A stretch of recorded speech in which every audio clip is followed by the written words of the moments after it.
자, 우리 어제 한반도의 지질 전체적으로 성카무라시부터 신생대까지 한번 살펴봤습니다. 자, 여러분들 이제 26페이지 그 밑에 보시면 우리나라의 지질 계통표라고 이렇게 되어 있습니다. 이 지질 계통표는 위쪽은 지질 시대가 있고요. 그 다음에 가운데는 지질 계통. 그 다음에 밑에는 그 지층의 특징들이 이렇게 나와 있습니다. 이 표를 여러분들이 잘 기억을 하고 있으셔야 됩니다. 그래서 좀 한번 살펴보시면 중요한 것들만 살펴보시면 여기 뭐 지질시대는 고생대, 중생대, 신생대 이렇게 나눠져 있고요. 뭐 기 수준으로 캐암브라기, 오로도스비기, 뭐 실루리아기, 대봉기, 석탄기, 페름기. 중생대는 트라이아시기, 쥐라기, 백악기. 신생대는 팔레오기, 네오기, 제4기 이렇게 되어 있습니다.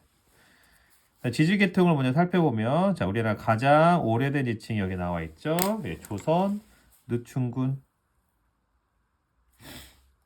그 다음에 오르도스 중간부터는 결층이라고 나와 있는 것은 그 시기에 지층이 어떠한 이유인지 모르지만 쌓이지 않았다라는 겁니다. 쌓이지 않았다. 쭉 쌓이지 않다가 고생대 후기 석탄기에 평안 누춘군이 이렇게 자리 잡았다라고 이렇게 있습니다. 그래서 여기가 원래 커다란 대결층인데 잠깐 우리가 수업 시에도 얘기했지만 실루리아기의 회동리라는 곳에서 이 실루리아기 계열의 지층이 발견돼서 이렇게 아주 작게 이렇게 안에 들어가 조선 누춘군과 평안 누춘군, 조선 누춘군과 평안 누춘군 사이에 이렇게 회동리층이라고 이렇게 들어갑니다. 그리고 여기에 느춘군이라고 표현되어 있는데 느춘군은 오랜 기간 동안에 걸쳐서 쌓여 있는 지층을 의미합니다. 다른 말로 하면 긴 시간에 걸쳐서 쌓여 있는 그러한 지층을 누춘군이라고 불러요. 그래서 보통 우리가 퇴적 지형 중에서 긴 시간 동안 쌓인 것을 누춘군이라고 이렇게 부릅니다.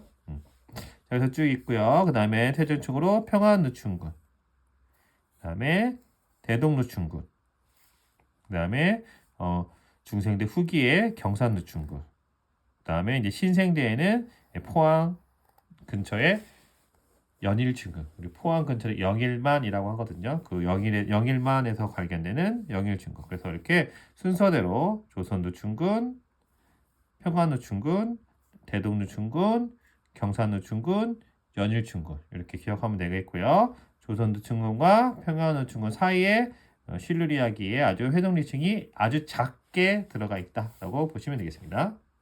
이런 암석들의 특징을 살펴보면 조선 누춘군은 해성층입니다. 바다에서 쌓였다라는 거고요. 평안 누춘군은 초기에는 해성층이었다가 상부는 육성층으로 이렇게 변하죠. 육성층. 그리고 우리나라 중생대 지역은 다 육성층이라고 생각하면 되겠습니다. 연일층군은 육성층과 해성층이 같이 나타납니다. 이해하셨죠? 예. 그 다음에 요 중간중간에 이제 어떤 것들이 있냐면 평안 누춘군과 대동 누춘군 사이에 송림 변동,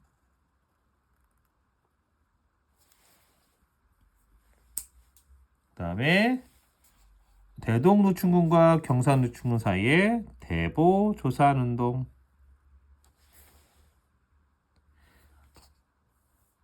그 다음에 중생대 말기에 불국사 하강암이 관입했다. 이렇게 세 가지 매우 커다랬던 지각 변동, 세 가지 우리나라를 또 우리나라뿐만 아니라 전 세계를 지배했던 지각 변동, 그게 이 세 가지를 기억하고 있으시면 되겠습니다. 순서대로 외워주세요. 송림 변동,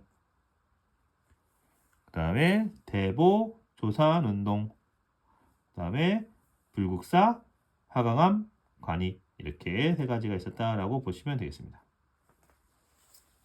따라서 이 속림 변동으로는 요 밑에 있는 지층이 속림 변동으로 인해서 이제 변성 작용을 받게 됩니다.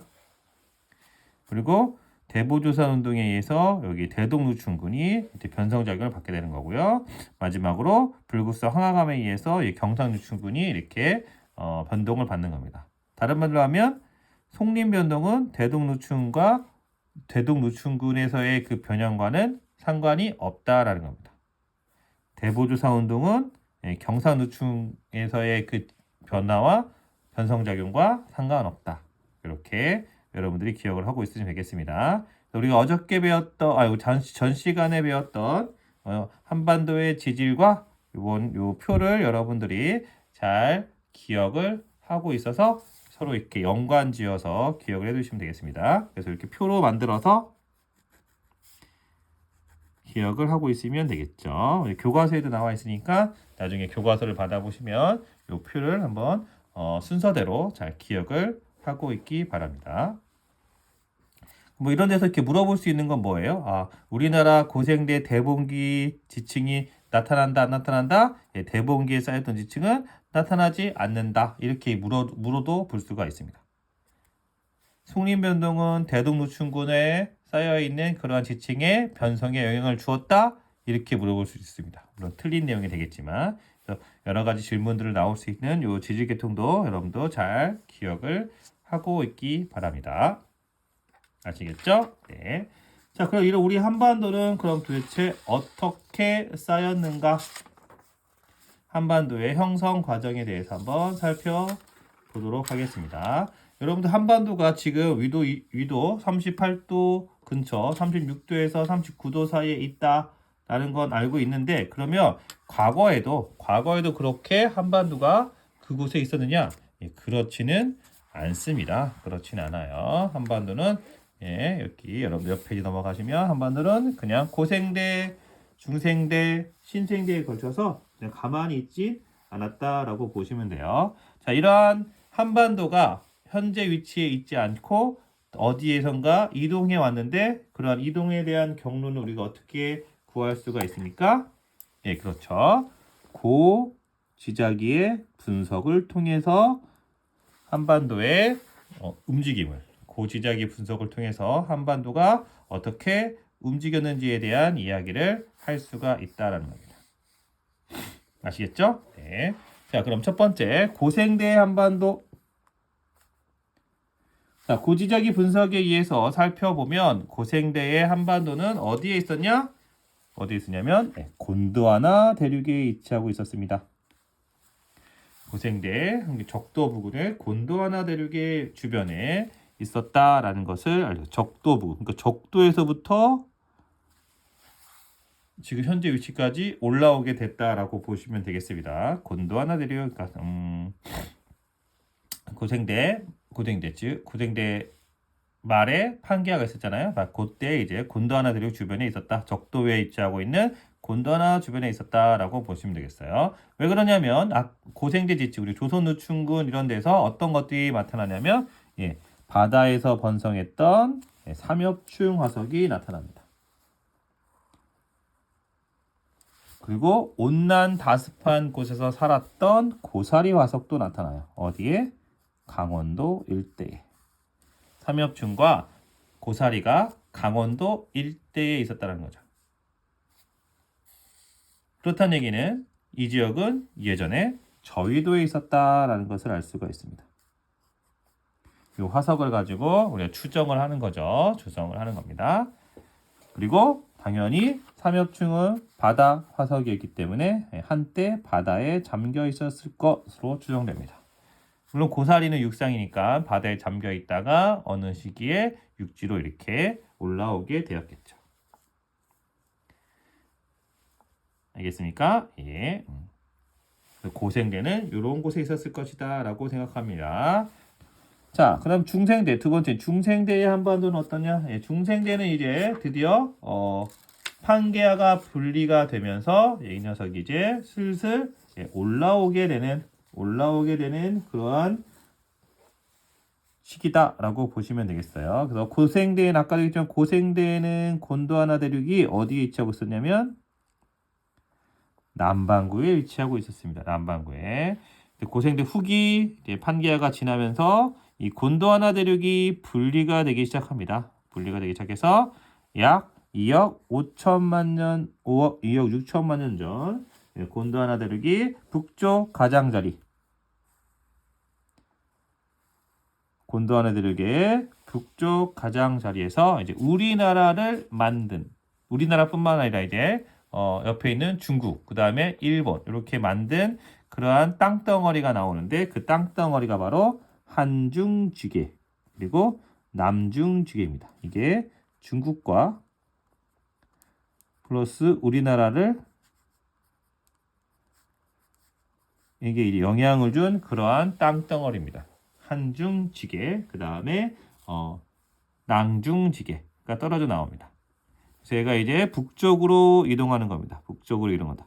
이 중세대 여러분들 알겠지만 인도 대륙도 전체적으로 남반구에 있다가 북쪽으로 이동했잖아요. 그죠? 우리가 이제 고등학교 1학년 때 배웠습니다. 그거와 마찬가지로 우리나라도 역시 마찬가지로 같이 이렇게 아시아 대륙과 같이 이렇게 쭉 움직였다라고 보시면 되겠어요. 쭉 이동하다가 얘가 어떻게 됐냐면 중생대 때 서로 충돌했습니다. 그래서 합쳐지게 되었죠. 한중지계하고 남중지계라고 하는 것도 있었는데 얘네들이 서로 사실은 떨어져 있었어요. 떨어져 있었다가 얘가 쥐라기 초에 얘가 한꺼번에 쾅 하고 부딪힌 거죠. 부딪혔습니다.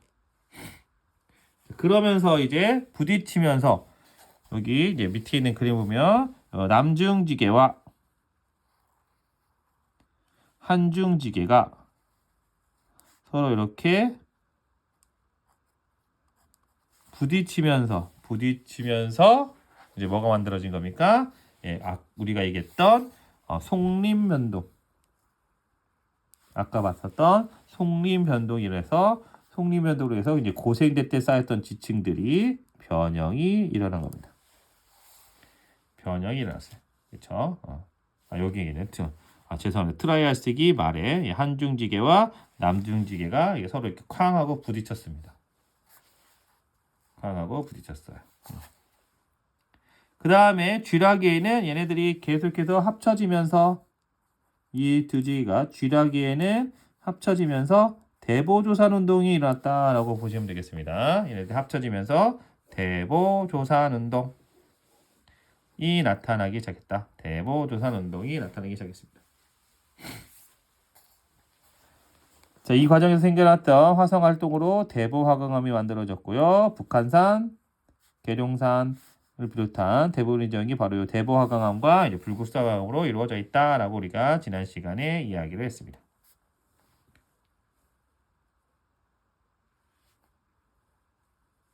그래서 계속해서 이제 북쪽으로 이동하게 되는 겁니다. 그 이후에도 계속해서 북쪽으로 이동하면서 이제 유라시아 대륙과 쾅하고 충돌하게 되는 거죠. 그러면서 한반도를 비롯한 동북아시아의 모습이 점점점 현재와 비슷한 모습으로 바뀌게 되었다.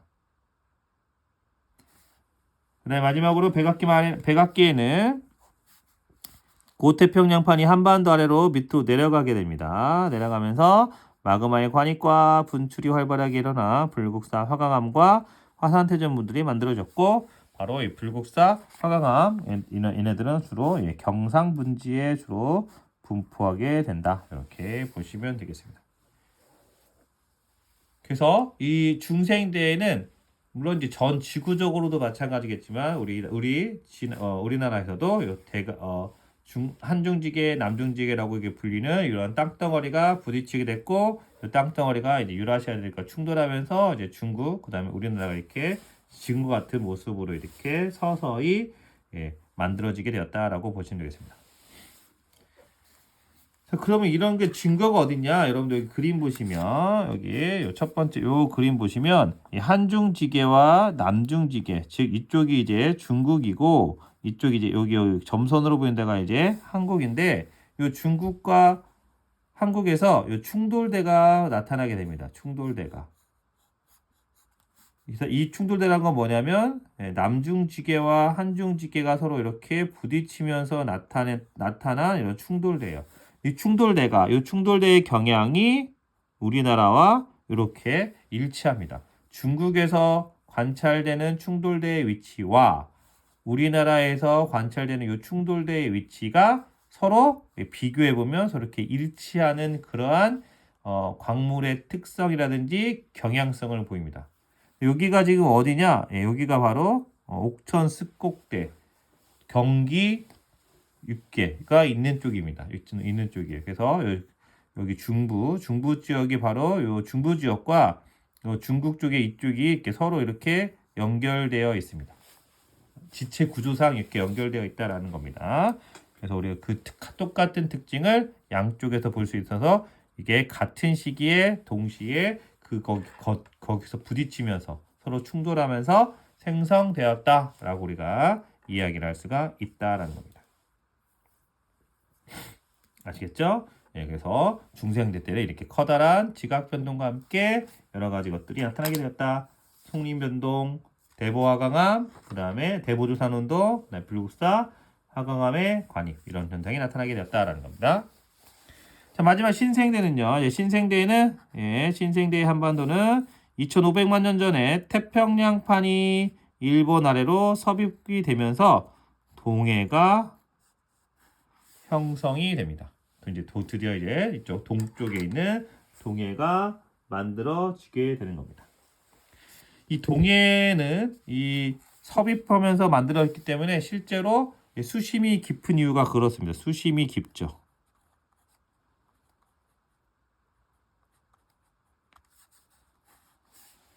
서해안과 남해안과 달리 동해는 수심이 깊은데 왜 수심이 깊으냐? 바로 이렇게 태평양판이 일본 아래판 밑으로 들어가면서 형성되었기 때문에 그렇습니다. 그리고 약 450만 년 전에는 화산 분출이 일어났고요. 독도가 만들어졌고 이후에 을릉도가 형성되었다라는 겁니다. 그리고 백두산이 형성되었고 한라산은 약 170만 년 전에 일어난 화산 활동으로 만들었다. 대부분 다 신생대 때 이러한 현상들이 나타났다라고 이제 생각을 하시면 되겠습니다. 그래서 신생대 한반도에는 첫 번째 동해가 형성되고 확장되었다. 두 번째 독도 울릉도가 만들어졌다. 세 번째 백두산과 한라산이 형성됐다. 이게 우리나라 신생대의 주요한 특징이 되겠습니다.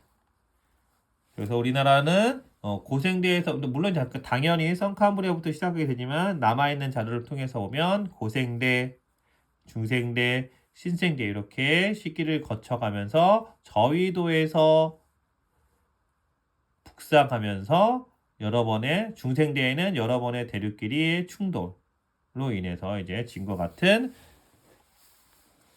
한반도가 형성이 되었다라고 이렇게 생각을 하시면 되겠습니다. 아시겠죠? 예. 자, 이러한 과정에서 이제 변성작용, 다양한 우리가 송림변동이라든지 대보조사 운동이라든지 그다음에 이제 불국사 화강암이라든지 이런 것을 통해서 이제 변성작용, 한반도의 열과 압력에 의해서 변성작용이 나타나게 되는데 그 변성작용에 대해서 우리가 한번 살펴보도록 하겠습니다. 자, 먼저 우리 화성암 그 다음에 퇴적암은 우리 앞에서 배웠습니다. 지구가 원해서 화성암의 생성, 그 다음에 퇴적암의 생성은 배웠는데 우리 변성암은 아직 배우지 않았거든요. 물론 앞에서 조금 얘기는 했지만 변성암이라고 하는 건 뭐냐면 기존에 있는 암석이 여러 가지 요인에 의해서 변성작용을 받아서 그 여러 가지 요인이라고 하는 것은 열과 압력이 되겠죠. 그래서 열과 압력에 의한 변성작용에서 기존에 있는 암석의 성질 또는 조직이 변하는 것, 이걸 우리가 변성작용이라고 이렇게 이야기를 합니다. 자, 그래서 변성작용에는 크게 두 가지가 존재합니다. 접촉 변성작용, 두 번째는 광역 변성작용. 이게 크게 두 가지가 있다라고 생각하시면 되겠어요. 첫 번째, 접촉 변성작용은 말 그대로 접촉에 의해서 무언가와 만나서 변성작용을 일으키는 것을 접촉 변성작용이라고 이렇게 얘기합니다. 그래서 여기서 무언가는 뭐냐? 바로 마그마가 관입할 때 나오는 열입니다. 열에 의해서 마그마의 접촉부에 따라서 일어나는 변성작용을 우리가 접촉 변성작용이라고 합니다. 우리가 이제 여러분 실수로 뜨거운 냄비라든지 뜨거운 후라이팬 또는 이제 뜨거운 물이 여러분들 피부에 튀었을 때 아 뜨거 하죠. 아 뜨거 하면서 손을 뗍니다. 근데 손을 떼더라도 그 뜨거운 열기에 의해서 피부에 화상이 있거나 또는 물집이 잡힐 수가 있어요. 그렇게 되면 기존에 있었던 피부와는 뭔가 성질이 다른 살이 나오거나 살의 색이 변하죠. 이게 바로 접촉 변성 작용의 예다라고 보시면 돼요. 접촉하면서 접촉에 의해서 뜨거운 열에 접촉되면서 피부 조직의 색깔과 피부 조직의 치밀성이 달라지는 것처럼 암석도 그렇다라는 겁니다. 암석도 뜨거운 열에 의해서 변성을 받으면 접촉 변성 작용이 일어난다는 거죠. 자, 이런 접촉 변성 작용에는 조개는 나타날 수 있는 조직은 크게 두 가지 조직이 있습니다. 첫 번째는 홈펠스 조직, 두 번째는 입상 변절지 조직. 첫 번째 이제 홈펠스 조직이라고 하는 건 뭐냐? 이 혼이라고 하는 거는 HORN이다. 뿔이라는 뜻을 가지고 있는 게 홈펠스의 뿔. 그 뿔처럼 매우 단단해지는 작용이라고 하면 되겠습니다. 뿔처럼. 그래서 얘는 약간 용융됐다가 전체가 다 용융된 건 아니고 약간 녹았다가 굳어진, 용융되다가 굳어졌다라고 이렇게 보는 것이 맞습니다. 그래서 입자의 방향성이 없어요. 입자의 방향성이 없다. 하지만 녹았다가 굳어졌기 때문에 치밀하고 균질하게 짜여진 조직이다라고 보시면 되겠어요. 우리가 이제 요것도 우리가 예를 들어서 어떤 게 있냐면 플라스틱을 열에 가까이 대면 약간 이렇게 녹아서 흘러내리다가 시간이 지나면 굳어지죠. 그 굳어졌을 때 기존의 모습과 뭔가 다른 느낌이 나오죠. 바로 그 다른 느낌을 우리가 홈펠스라고 이렇게 얘기합니다. 주로 쉐일이 접촉 변성 작용을 받아서 생성된 홈펠스가 자주 나타납니다. 쉐일이 이렇게 접촉 변성 작용하면 이렇게 홈펠스라고 이렇게 이야기를 한다라고 보시면 되겠어요. 쉐일입니다. 쉐일. 두 번째는 입상 변절지 조직인데요. 역시 마찬가지로 방향성이 없습니다. 이 방향성 얘기를 왜 하냐면 이 접촉 변성 작용에 의해서 생긴 그러한 조직들, 암석에 구성하는 그 광물들의 형태는 방향성이 없다라는 겁니다. 방향성이 없고 원암의 구성 광물들이 재결정이 이루어진 거다. 그러니까 작게 이렇게 있었던 그러한 광물들이 한데에 모여서 이렇게 커진다라고 보시면 되겠죠. 잘게 광물 속에 암석 속에 이렇게 작게 들어갔던 그런 광물들이 이 열에 의해서 녹으면서 한 곳에 모이면서 이렇게 커다란 결정 광물을 이루게 되는데 이렇게 되는 거. 이걸 우리가 입상 변정지 조직이라고 하는데 주로 대리암이라든지 규암에서 자주 잘 나타납니다. 자, 그럼 이런 접촉 변성 작용은 어디에서 잘 나타나냐면 오른쪽 그림 보시면 온도가 높은 그러니까 깊이는 깊지 않더라도 온도가 높은 이 지역에서 접촉 변성 작용이 나타난다. 자, 두 번째 광역 변성 작용입니다. 자, 광역 변성 작용은 조산 운동이 일어날 경우 잘 일어납니다. 조산 운동, 산을 만드는 운동이 되겠죠. 그래서 횡압력이라든지 이런 것들에 의해서 만들어지는 건데요. 넓은 범위입니다. 광역 넓은 범위에서라는 뜻이에요. 열과 압력에 의해서 나타나는 변성작용을 우리가 광역 변성작용이라고 합니다.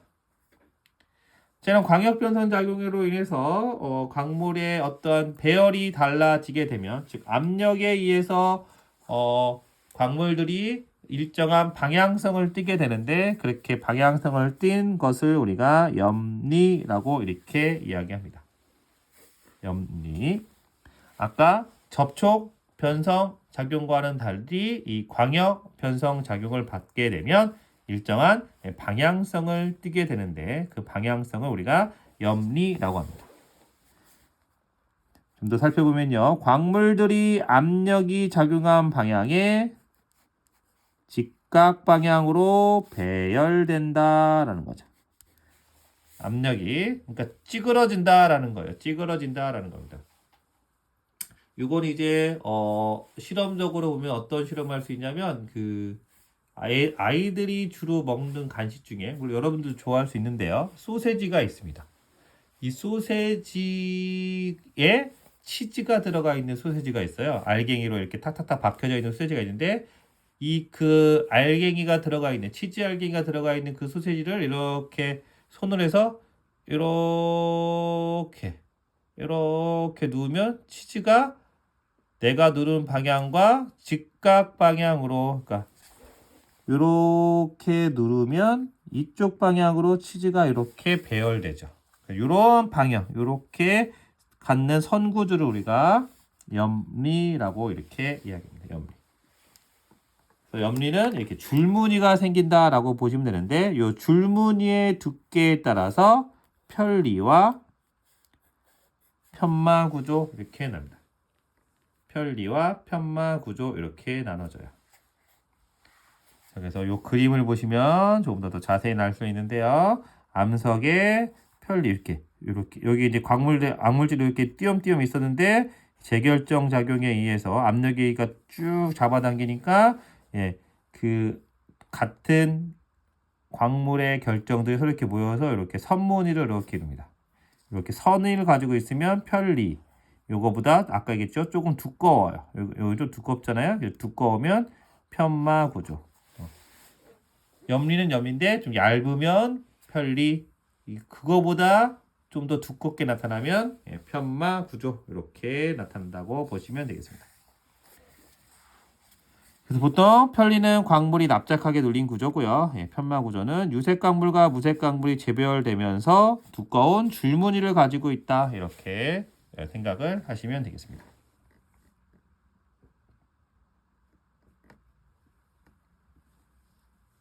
자, 그래서 이런 변성작용과에 따른 변성암의 종류가 이렇게 나와 있습니다. 변성작용, 접촉 변성작용과 광역 변성작용이 이렇게 나와 있고요. 원래의 암석, 기존의 암석이 되겠죠. 보통 이제 퇴적암이 좀 많이 있고요. 퇴적암이 좀 많이 있고, 퇴적암과 그 다음에 화성암도 이렇게 있습니다.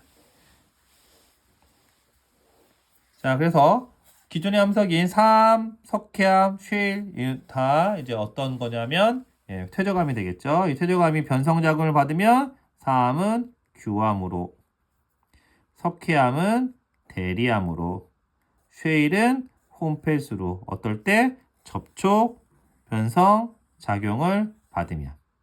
그래서 규암과 대리암에서는 입상 변절직 조직이 발견되고요. 쉐일에서는 아까도 얘기했지만 홈펠스 조직이 나타납니다. 둘 다 염리는 있어요, 없어요? 염리는 없다. 접촉 변성 작용을 받은 그러한 변성암에는 염리가 나타나지 않는다라는 겁니다. 자, 두 번째 이제 광역 변성 작용에서는요, 주로 이제 쉐일이 있습니다. 쉐일이 있는데, 요 쉐일이 압력받은 정도에 따라 순서대로 전파암, 천매암, 편암, 편마암 이렇게 구분합니다. 그러니까 이쪽으로 갈수록 전파암 쪽이 압력이 작은 거, 그 다음에 이쪽으로 이렇게 갈수록 압력이 커지는 거다라고 보시면 되겠습니다. 그래서 이 전파암과 첨매암은 쪼개지는 그러한 형태를 합니다. 그러니까 우리가 이제 보통 영어로 하면 이제 슬레이트라고 하거든요. 그래서 가끔 보면 이제 얇게 옆으로 나누어지는 것을 슬라이스 친다라고 하죠. 그 슬라이스에서 온 겁니다. 전파암, 첨매암. 네. 그다음에 편암에는 이제 편리가 나타나고요. 편마암에는 편마 구조가 나타납니다. 이쪽으로 갈수록 전파암 쪽으로 갈수록 세립질 광물의 입자의 크기가 작고요. 이 편마암 쪽으로 갈수록 조립질 광물의 입자가 크다. 얘는 입자가 작고 얘는 입자가 크다. 이렇게 구분하고요. 둘 다 염리는 발달하더라라는 거죠. 그 다음에 화성암인 현무암, 그 다음에 화강암이 이렇게 변성작용을 받게 되면 현무암은 각섬암, 화강암은 편마암이라고 이렇게 이름을 붙입니다. 그리고 다 염리가 발달되어 있는 그 염리가 나타나게 된다. 이게 이제 변성작용, 접촉 변성작용과 광역 변성작용에 의해서 만들어진 변성암이라고 생각을 하시면 되겠습니다. 자, 그럼 우리나라의 한반도의 변성암은 어떻게 구성되어 있는지를 살펴보도록 합시다. 우선 먼저 이제 지난번에 한반도의 지사할 때 이야기했었습니다. 자, 한반도의 변성암은 우리나라는 변성암이 40% 정도 존재한다라고 이렇게 얘기했습니다. 자, 그래서 가장 오래된 암석은 선캄브리아 시대에 경기 육기에 속했다라고 보시면 되겠습니다. 주로 인천 앞바다의 대이작도를 구사하고 있는 혼성암인데요. 얘는 이제 대이작도나 소청도, 대청도 여기에서 발견되는 그러한 암석, 선캄브리아 시대의 변성암이다라고 보시면 되겠습니다. 자, 그 다음에 경기 육계나 영남 육계를 분포하는 대부분의 편마암들은 약 18억에서 20억 년 사이에 광역 변성 작용에서 받아서, 그러니까 무슨 얘기냐면 선캄브리아 시대에서부터 그냥 주구장창 시간이 흐름에 따라서 계속해서 압력을 받아서 생성된 그러한 변성암이다 라고 이렇게 생각하시면 되겠습니다. 경기 육계, 영남 육계, 커다란 땅덩어리라고 이렇게 얘기했습니다. 그죠? 선캄브리아 시대부터 있었던 그러한 땅덩어리라고 이렇게 생각을 하시면 되겠습니다. 자, 이제 태백산 분지와 옥천 분지, 임진강대, 경기육계 등이 포함하는 기존의 암석들은 고생대 말에서부터 중생대 초기까지에 있었던 뭐에 의해서 속림 변동에 의해서 작용을 받았다. 태백산 분지, 옥천 분지, 임진강대, 경기육계 등에 분포하는 그러한 변성암은 고생대 말, 중생대 초기에 있었던 한반도에 영향을 주었던 속림 변동에 의해서 생성된 광역 변성 작용의 예다라고 보시면 되겠습니다. 자, 그리고 중생대 중기, 그 다음에 말기 동안에 일어난 대보조산 운동, 그 다음에 불국사 변동 같은 경우에는 마그마가 관입했기 때문에 접촉 변성 작용을 이렇게 수반합니다. 수반한다는 것은 압력뿐만 아니라 접촉도 같이 나타난다는 거예요. 그 결과 관입한 화성암체와 접하고 있는 기존의 이암 또는 퇴적암에서는 홈페이스가 나타난다. 이암 쉐일입니다. 이암이나 비슷한 말로 쉐일이라고 하는 거야. 이암이 쉐일입니다. 그래서 얘네들은 중간중간에 이렇게 홈페이스가 나타나는 경우가 있다라는 거예요. 전체적으로는 압력인데 이럴 때 이렇게 불국사 화강암이 관입했거나 이럴 때는 이제 접촉부의 접촉 변성 작용에 의해서 이렇게 홈페이스가 나타날 수 있다라는 겁니다.